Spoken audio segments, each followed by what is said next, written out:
집을 보러 다닐수록 선택지가 늘어나는 게 아니라 점점 사라지고 있었다. 이상했다. 열심히 살고 있는데 갈 수 있는 집은 줄어들고 있었다.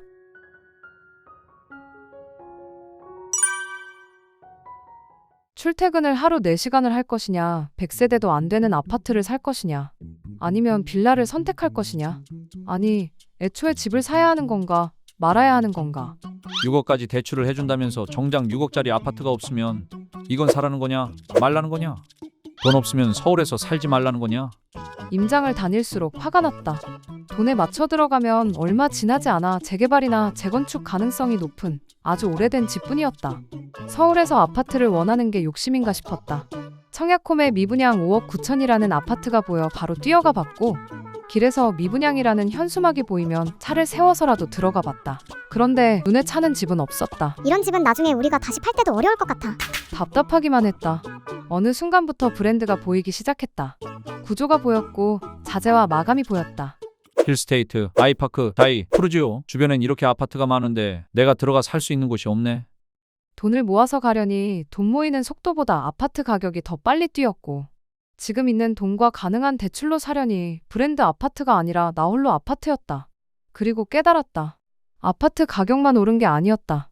건설비, 인건비가 오르면서 분양가도 함께 올랐다.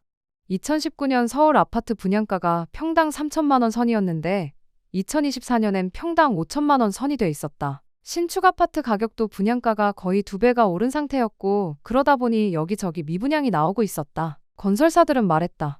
인건비랑 건설비가 올라서 어쩔 수 없습니다. 우리에게는 이 차이를 받아들이는 데에도 시간이 필요했다. 하지만 계산해보니 인건비와 건설비를 생각하면 분양가는 떨어지기보단 더 오를 가능성이 컸다. 갑자기 이런 생각이 들었다. 마음에 안 드는 오래된 아파트를 사서 재건축이며 리모델링이며 걱정하지 말고 차라리 못 들어가더라도 신축을 사서 분양권을 팔든 전세를 주고 우린 단칸방에 살더라도 그게 더 나은 선택 아닐까. 그래서 우리는 결론을 내렸다. 미분양을 노려보자. 청약이 없어도 되고 청약 통장이 있어도 당첨될 가능성은 거의 없으니까. 돌고 돌아 미분양 아파트, 일군 브랜드 아파트 모델하우스를 봤다. 가격을 제외한 모든 게 마음에 들었다. 브랜드도, 자재도, 구조도. 아니, 1군 아파트 모델하우스를 보고 나니 2군 3군 브랜드 신축 아파트는 눈에 들어오지도 않았다. 9억이 조금 안 되는 24평 아파트. 대출을 받아 갚으려면 6억도 비싸다고 어쩌지 하고 있었는데 8억이 넘는 아파트라니. 그런데도 너무 사고 싶었다. 그날 집에 와서 우리는 한 가지 질문을 했다. 이 아파트를 사려면 우리는 도대체 얼마가 있어야 할까?